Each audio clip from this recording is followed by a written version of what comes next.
Est-ce qu'Arsenal est trop lent? C'est la question du jour. J'ai sélectionné un de vos commentaires sous la dernière vidéo et vous allez voir, ça va être notre fil rouge. On est en plein dans le thème. Aujourd'hui, on est reparti pour un tour de l'actu mercato étant donné que la fenêtre des transferts est de nouveau ouverte. Et évidemment, des nouvelles par rapport à notre ailier gauche. Enfin, on sait maintenant qui ne sera certainement pas notre ailier gauche. Il y a le buteur, ça parle aussi de défenseur. Et nous, on attend. Mais est-ce qu'on a le temps d'attendre justement? Bon, on va essayer de répondre à cette question. En tout cas, j'espère que vous avez la forme, que ça se passe au mieux pour vous dans vos vies. Et allez, installez-vous confortablement et on est parti. Avant de parler transfert, j'ai une bonne et une mauvaise nouvelle. La bonne, c'est que le calendrier de Première Ligue pour la saison à venir est sorti. On sait contre qui on va jouer. Et la mauvaise, c'est que, bon, comment dire, ça va piquer au début. Avec comme premier match un déplacement face au Diable Rouge, Manchester United. Bon, ensuite, ils sont de retour, c'est Leeds qui viendra jouer à l'Emirates. Et là, le mois d'août, on le termine par un déplacement à Anfield. Liverpool. Mais c'est pas tout parce qu'on enchaîne avec un très joli mois de septembre. Nottingham et City à la maison et après on se déplace à Newcastle. Les Magpies, Isaac et compagnie, on connaît. Mais après bon, ça va se calmer un petit peu. Je vous affiche l'ensemble de notre calendrier, comme ça vous mettez pause si vous voulez regarder. Le mois d'octobre un peu plus calme. Novembre, ça va encore. Même si on enchaîne avec un double derby de Londres, Tottenham-Chelsea, on dirait bien que même le hasard nous prouve que dès le départ, dès le premier match, on doit être prêt. Pas le temps de niaiser. Surtout que maintenant, on sait que Nico Williams ne viendra pas puisque, bon, le Barça s'est bougé. Visiblement, il va aller rejoindre Lamine Yamal. C'était peut-être pas notre option numéro 1 à ce poste, mais il était quand même très haut placé sur notre liste. Et bon, on a la certitude que ce sera pas l'Espagnol. Alors, est-ce que c'est parce qu'Arsenal a pris trop de temps sur le dossier? On me rappelle, il pensait déjà aux joueurs l'année passée, mais il a décidé de rester. Il a peut-être décidé de rester à l'Athletic Club de Bilbao parce qu'il voulait temporiser. Il voulait aller au Barça. C'était pas possible à ce moment-là et visiblement, il va y aller maintenant. On le savait de toute façon, si le Barça bougeait le petit doigt, il y avait de grandes chances qu'il y aille là-bas et c'est ce qui s'est passé. Quand on y pense, ce transfert, il est tout à fait logique, ça nous pendait au nez. Mais bon, peut-être, si Arsenal avait bougé un peu plus tôt ou avait fait les choses un peu différemment, peut-être qu'il serait venu chez nous, on sait pas. En tout cas, notre option numéro 1, ça reste quand même Rodrigo. Et là, ouais, je sais pas, j'ai un peu du mal à y croire. J'ai de moins en moins de foi en son départ du Real Madrid. À la limite, s'il y avait Carlo Ancelotti qui était encore là, que les choses changeaient pas trop au club, peut-être qu'il se dirait, ok, je peux partir. Mais là, avec Xabi Alonso, une nouvelle dynamique, de l'espoir. Si ça se trouve, on va avoir un Real monstrueux et Rodrigo, ça m'étonnerait pas que Rodrigo veuille en faire partie. Surtout que Xabi Alonso a dit, tu cours pas, tu joues pas. Et Rodrigo, on sait que c'est un joueur qui fournit quand même les efforts. Donc ça m'étonnerait pas du tout qu'il ait sa place dans cette équipe, qu'il veuille se battre. Ouais, mes espoirs, je crois, ils sont descendus à 25%. Une chance sur 4 pour qu'ils viennent chez nous, pour qu'ils quittent d'abord le Real. Et après, peut-être qu'on va mettre les 80-100 millions. Arsenal est évidemment très fan du joueur, envie de dire nous aussi. Mais ouais, je sais pas.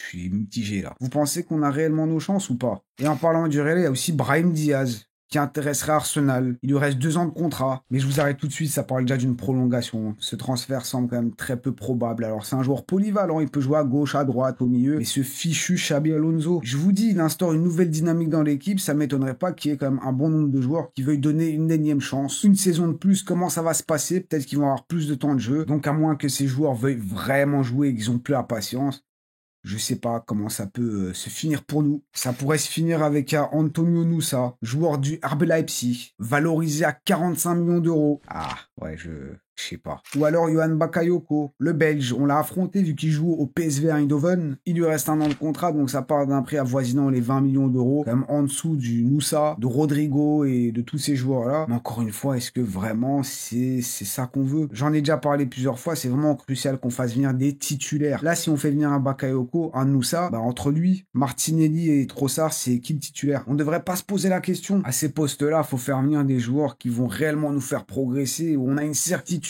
Là, si tu fais venir Bakayoko, c'est encore un joueur qu'on va devoir accompagner, tenir par la main. Des joueurs incroyables, ils ont un énorme potentiel, tout ce que vous voulez. Oui, mais ce délire de haut du panier avec les Rodrigo et puis tu te rends compte que ça marche pas trop, tu te fais recal, donc tu baisses un peu tes attentes et tu te retrouves avec des joueurs certes très talentueux, mais c'est quand même bien en dessous de ce que tu visais au départ. Et encore lui, on l'a déjà cité, Anthony Gordon, il plaît beaucoup au club, l'expérience Première Ligue, mais vous le savez très bien, il est à Newcastle, il va coûter extrêmement cher. Newcastle, a priori, ils ont pas vraiment besoin d'argent. S'ils vendent leur cadre important, c'est qu'à des sommes qui donnent le vertige. Mais en tout cas, voilà, Arsenal, en cas d'échec dans le dossier Rodrigo, il pourrait s'intéresser à Gordon. Nipan, Sverre Nipan, certains d'entre vous reconnaissent ce jeune Norvégien de 18 ans. Et là, je vous enchaîne avec une énième bonne nouvelle. Lors de ce dernier mercato hivernal, beaucoup disaient qu'Arsenal était quasiment sûr de signer ce jeune prodige. Apparemment, il est très talentueux, avec un Martin Odegaard, Norvégien, capitaine. Le chemin est tout tracé pour Nipan à Arsenal.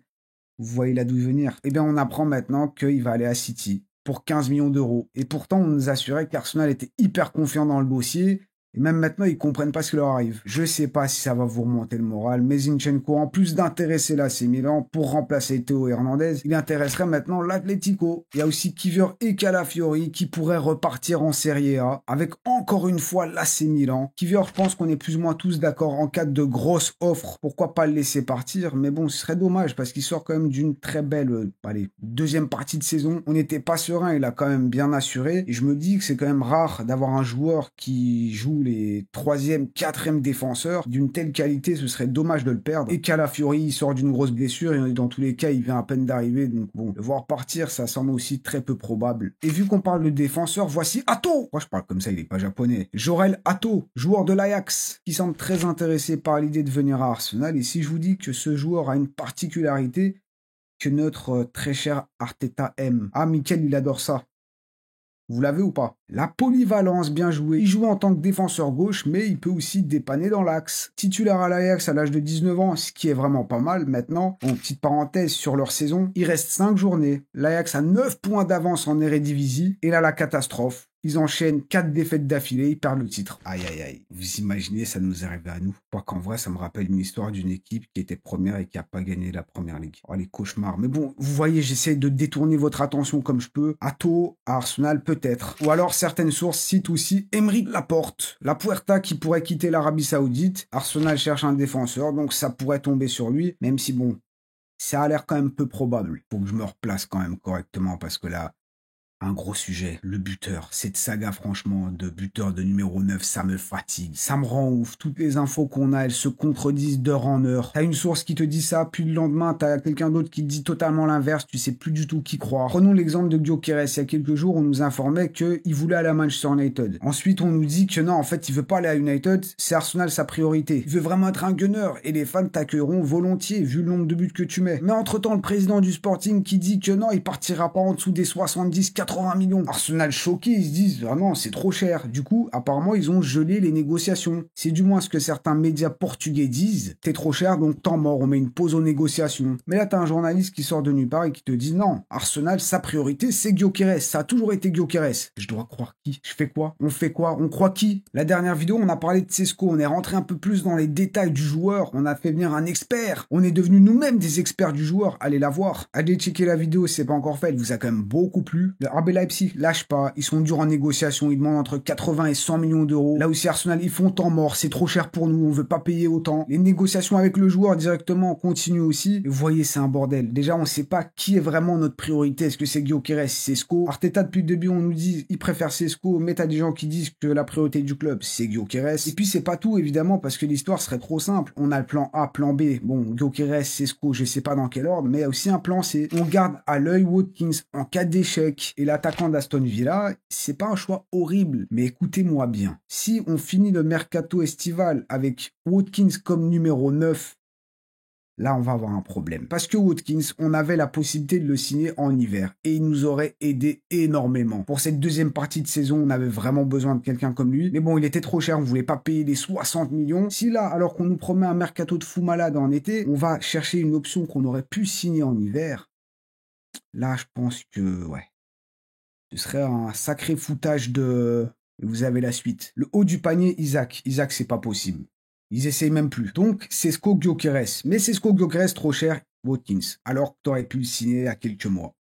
Et qui t'aurait vraiment bien aidé, même face au PSG. J'ai pas envie d'être aigri, de me plaindre parce que c'est nul. Mais avouez que sur papier, on a quand même le droit d'être déçu si ça se passe comme ça. Et puis il y a aussi le plan D, Vlahovic, qui devrait quitter la Juventus. Ça a pas trop marché. Lui qu'on aurait pu signer alors qu'il avait une bonne période à la Fiorentina, il marquait beaucoup de buts. Il a décidé d'aller dans son club de cœur, la Juve. Ça a pas trop marché. Encore une fois, un contexte assez compliqué. Et quelques saisons après, on va le rechercher. Une option quand même moins chère avec une année restante dans son contrat. Il a quand même que 25 ans. encore et toujours. Mais comme j'ai dit, il sort pas forcément de la meilleure période. Il a eu quelques blessures. Niveau stats, c'est 10 buts et 4 passes D en championnat. C'est l'option D, l'option X, Y, je sais plus. Je suis perdu dans tout ça. Mais bon, on y vient enfin. Cette fameuse question. Ce commentaire que l'un d'entre vous a laissé sous la dernière vidéo. Arsenal prend trop de temps. Ils sont trop lents. Et d'ailleurs, je pense que c'est pas mal. On va sélectionner un de vos commentaires et on va y réagir ensemble. Carrément, ça crée des discussions. Donc, n'hésitez pas à commenter. Et en vrai, oui, c'est sûr, on est tous plus ou moins d'accord avec ça. On a tous conscience que, évidemment, il faut leur laisser du temps. Vaut mieux qu'ils fassent bien leur boulot, qu'ils analysent des choses. C'est bien qu'ils explorent les options, qu'ils aient des plans B. Mais le problème, c'est qu'au bout d'un moment, il n'y a pas assez de lettres. Plan Z, et après, il y a quoi? Il y a un juste milieu à avoir. Évidemment, on ne demande pas à avoir tous nos joueurs signés dès le premier jour du mercato. Pour Manchester City, Liverpool, limite, ils l'ont fait. Je le répète souvent, on n'est que des supporters. On a notre caractère, on veut tout de suite. Football Manager, parfois, c'est compliqué. Ben là, il faut s'imaginer que c'est 1000 fois plus compliqué. Tu dois discuter avec les départements juridiques, comptables, pour savoir si c'est possible. Négocier avec les autres équipes. On se doute quand même que ça doit être un sacré bordel. Surtout, Berthaï vient d'arriver. Il y a énormément de choses à faire. L'attaquant, l'ailier, le défenseur, vendre des joueurs. Un bordel. Donc c'est vraiment pas simple, c'est très bien qu'il s'applique, qu'il fasse les choses intelligemment, mais d'un autre côté, comme Unai Emery le disait, la concurrence. On n'est pas les seuls sur le marché. La pré-saison va bientôt commencer et ce serait quand même bien d'avoir nos gros joueurs, nos grosses recrues disponibles dès le départ. Donc effectivement, le mercato vient à peine de commencer. Et une petite information aussi à savoir, c'est qu'il y a beaucoup de clubs qui attendent la fin de ce mois-ci pour valider leur compte, leur bilan comptable. Bon, je suis pas expert, je suis pas comptable, mais en tout cas, ils doivent attendre le mois de juillet pour l'ouverture d'un nouveau bilan comptable. Comme ça, ils peuvent savoir combien ils peuvent dépenser. Donc, il y a aussi cet aspect financier à prendre en compte qu'on ignore, nous, les supporters. Nous, ce qu'on veut, c'est des transferts. Dans ce cas, pourquoi limite City, ils ont déjà terminé leur mercato. Bon, il y a la Coupe du Monde. Et en plus, visiblement, City pouvait se permettre. Ils n'ont pas dépensé énormément ces derniers temps. Donc, visiblement, ils avaient quand même pas mal de marge. Et Liverpool... ils ont pas le temps. Ils ont pris un titre, ils en veulent un deuxième. En tout cas, voilà, oui, on se plaint. Ils sont trop lents, mais de toute façon, on peut rien y faire. On doit attendre. T'as limite l'impression qu'il n'y a rien qui avance, qu'ils savent pas ce qu'ils font. Mais bon, on va dire qu'on espère qu'ils savent quand même un minimum. On continue la discussion dans les commentaires. Est-ce que vous trouvez qu'Arsenal est trop lent? Qu'est-ce que vous pensez de notre potentiel futur ailier gauche? De notre buteur. Peut-être que vous avez une petite envie, une petite appétence pour un défenseur. On se retrouve en bas, dans les commentaires. Comme d'habitude, merci d'avoir été là, c'était un plaisir. Prenez soin de vous et de vos proches. N'oubliez pas le petit triplé, like, commentaire et abonnez-vous si ce n'est pas encore fait. Adios Nico, adios vous tous.